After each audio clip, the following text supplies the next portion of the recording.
देश में ज्यादातर जगहों से लॉकडाउन लिफ्ट कर दिया गया है और कई संस्थान खुल रहे हैं। पर्यटन स्थल खुल चुके हैं, मॉल खुल चुके हैं, धार्मिक स्थल खुल चुके हैं, लेकिन स्कूल अभी तक ठीक से नहीं खुले हैं। क्या यह स्कूलों को खोलने का सही समय नहीं है? जब बाकी सब खुल चुके हों तो स्कूल क्यों बंद रहे? इस बारे में मेडिकल एक्सपर्ट्स क्या कहते हैं?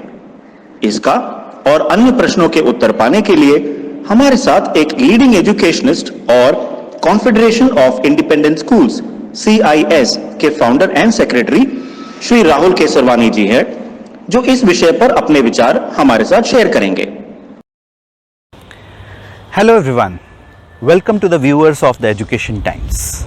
School reopening, the most talked about topic of the day. Recently we have observed that in several states, school reopening orders have been released. In some states it's for 9th to 12th and in some states it's even for classes nursery to 12th also. In Uttar Pradesh also we have observed that government has released the orders of school reopening for classes 9 to 12th from 16th of August. We welcome the step of the government.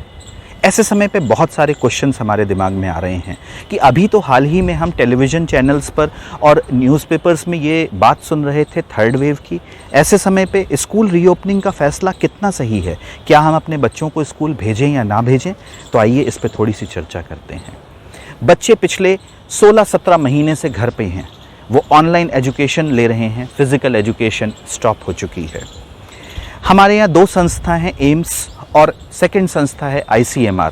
ICMR ने recently एक survey report जारी करा और उन्होंने कहा कि second wave ख़त्म हो चुकी है या कुछ क्षेत्रों तक रेस्ट्रिक्ट रह चुकी है। This is the right time to reopen the schools. ICMR ने तो एक और बात भी बोली है, उन्होंने कहा है कि नर्सरी टू क्लास 8th का स्कूल पहले रीओपन होना चाहिए क्योंकि उन बच्चों के अंदर इम्यूनिटी सबसे अधिक होती है। एम्स के डायरेक्टर रणदीप गुलेरिया जी भी कहते हैं कि अब स्कूल खोलने का सही समय आ चुका है। थर्ड वेव के बारे में वो ये कहते हैं कि थर्ड वेव जब आएगी तब आएगी और अगर लोगों ने कोविड एप्रोप्रिएट बिहेवियर का पालन किया तो शायद थर्ड वेव ना आए या अगर आए तो उसकी इंटेंसिटी कम हो। गवर्नमेंट्स भी जो ऑर्डर निकाल रही हैं वो सारी सिचुएशन को ऑब्जर्व करते हुए निकाल रही हैं। वो अपने पास्ट एक्सपीरियंसेस से, वर्ल्ड की अदर कंट्रीज़ के एक्सपीरियंस से लर्निंग लेसन्स लेते हैं और करंट की सिचुएशन को ऑब्जर्व करते हैं और उसके बाद ही ऑर्डर्स को रिलीज़ करते हैं स्कूल रीओपनिंग के। एक और चीज़ पे मैं सब लोगों का फोकस ज़रूर डालना चाहूँगा। रिसेंटली हमारे बहुत सारे साइकोलॉजिस्ट और बहुत सारे पेरेंट्स ने हम लोगों की नॉलेज में एक बात डाली है कि बच्चों की मेंटल ग्रोथ जिस लेवल पे होनी चाहिए थी, क्योंकि वो घर पे बैठे हुए हैं, उनका एक्सपोजर लिमिटेड हो गया है, वो मेंटल ग्रोथ उस लेवल पे नहीं हो पा रही है। कुछ बच्चों के अंदर तो फिज़िकल प्रॉब्लम्स भी डेवलप हो गई हैं। कुछ पेरेंट्स ने तो ये भी कहा है कि बच्चों के अंदर फिज़िकल ग्रोथ जितनी हो सकती थी उस लेवल पे फिज़िकल ग्रोथ भी नहीं हो रही। बिल्कुल ये सही बात है। जब बच्चा स्कूल आता है ही does not only take subject education, school overall education देता है, एक होलिस्टिक एजुकेशन देता है, जिसे हम कहेंगे एक समग्र विकास देता है। बच्चे यहाँ खेलते भी हैं, मिलते भी हैं, एक्सपोजर भी लेते हैं। केवल किताबों से ही शिक्षा नहीं मिलती, शिक्षा तो हर चीज़ से मिलती है, अपने समाज से मिलती है, अपने वातावरण से मिलती है, अपने आसपास के लोगों से मिलती है। स्कूल्स ने कोरोना के दौरान ऑनलाइन एजुकेशन दी, जो कि एक बहुत ही अच्छा कदम था। टीचर्स ने बहुत अच्छी मेहनत करी है, स्कूल्स ने बेस्ट पॉसिबल एजुकेशन देने का कोशिश किया है, मगर ऑनलाइन एजुकेशन कभी भी फिज़िकल एजुकेशन को रिप्लेस नहीं कर सकती। सरकारों ने जो स्कूल रीओपनिंग की गाइडलाइंस जारी करी है उसमें सारे नॉर्म्स स्कूल फॉलो करेंगे ही करेंगे।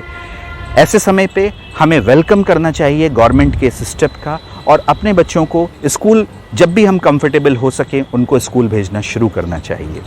एक बात बीइंग पेरेंट और बीइंग एजुकेटर और बच्चों को भी समझनी होगी कि हम सब लोगों को कोविड एप्रोप्रिएट बिहेवियर का पालन करना होगा। वो क्या होता है? फेस मास्क लगाना, सोशल डिस्टेंसिंग मेंटेन करना, सैनिटाइज़र इस्तेमाल करना, थर्मल स्क्रीनिंग करना, चीज़ों को एक्सचेंज ना करना, इन सब गाइडलाइंस के साथ जब हम चलते हैं। और एक अच्छी बात और भी है कि स्कूलों में ज़्यादातर स्टाफ जो है, चाहे वो टीचिंग स्टाफ हो, एडमिनिस्ट्रेटिव स्टाफ हो या 4th ग्रेड स्टाफ हो, ज़्यादातर स्टाफ वैक्सीनेटेड हो चुका है। ऐसे में जब सारा एनवायरनमेंट हमारे लिए फ्रेंडली हो चुका है, ज़्यादा हमारे लिए सेफ हो चुका है, ऐसे समय पे let's welcome the step of government to reopen the schools and let's come back to the school and enjoy physical teaching. So I welcome all the students to back to the school, and I also congratulate the Education Times to take this initiative to reach to all the educator community, to all the parent community, and all to the student community also. Bye bye and happy teaching and enjoy teaching.